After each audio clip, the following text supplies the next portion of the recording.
O dólar terminou o dia de ontem em R$ 4,07. Hoje a cotação iniciou em queda. No entanto, esse sobe e desce da moeda norte-americana traz repercussões para o nosso bolso, para o bolso dos consumidores. O pão deve aumentar cerca de 20%. E ontem à noite a Petrobras anunciou um reajuste de 6% na gasolina que sai das refinarias.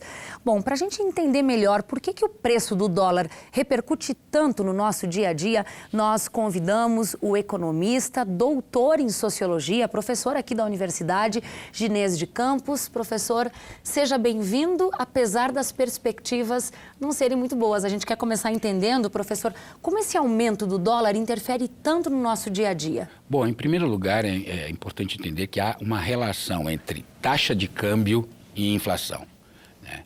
Consequentemente, quando há uma alta do dólar, ou melhor, uma desvalorização da moeda nacional, né, os insumos e matérias-primas que nós importamos, né, ficam mais caros.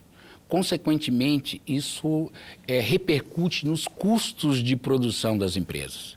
Por sua vez, as empresas repassam esse aumento de custos para os preços finais ao consumidor.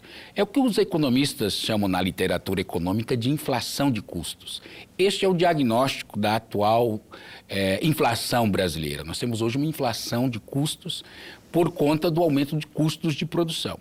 Então, consequentemente, esse aumento dos preços finais ao consumidor acaba configurando o que nós definimos como inflação, que nada mais é que uma alta generalizada dos preços. Como é que o dólar chegou a esse valor, professor? Ontem, R$ 4,07. Na realidade, o déficit público, o endividamento do Estado, de certa forma, apresenta-se para os investidores internacionais como um quadro de insolvência. Esse quadro de insolvência compromete, inclusive, as notas de avaliação de risco dado pelas agências que avaliam os riscos dos países.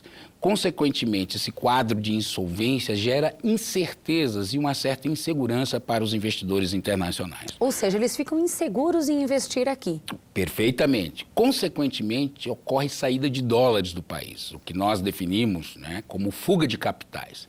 Então, essa saída de dólares do país, num contexto de um quadro de incertezas, profundamente afetado pela crise política e institucional que o país está passando, gera, digamos assim, um cenário de insegurança que faz com que os investidores internacionais migrem seus recursos financeiros para outros países, como, por exemplo, a possibilidade de aumento da taxa de juros nos Estados Unidos, provavelmente vai fazer com que haja essa migração para a aquisição de títulos do Tesouro Americano.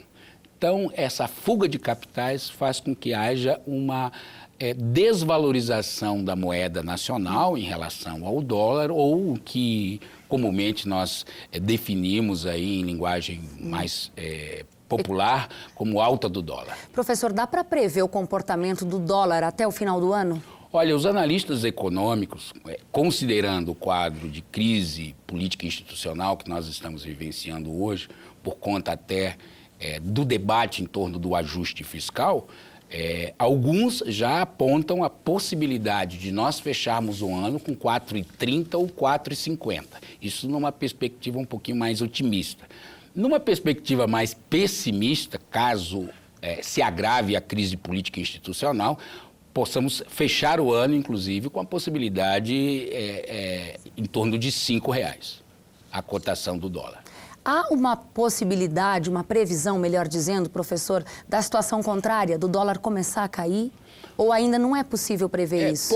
Pode haver essa possibilidade, e isso depende muito das medidas adotadas pelo governo no que tange ao chamado ajuste fiscal, né? Esse processo, ele não é apenas econômico do ponto de vista de aumento de impostos e corte de gastos, mas há uma dimensão política que envolve esse ajuste fiscal. E esse é o grande problema hoje, né? A crise institucional que nós estamos vivenciando, de certa forma, pode, em certa medida, contribuir para uma queda gradual do dólar ou mesmo contribuir para uma alta gradual do dólar. Professor, obrigada pelas informações. E só para reforçar o que muitos estudiosos da área do empreendedorismo já disseram aqui, é preciso que os empreendedores agora tomem decisões rápidas e sejam muito criativos. Não tenha dúvida disso. Se pode dar uma dica, é essa. O controle de gastos hoje, tanto na dimensão empresarial como na dimensão pessoal, é importantíssimo. Professor, obrigada. Bom trabalho para o senhor. Eu que agradeço a gentileza. Obrigada.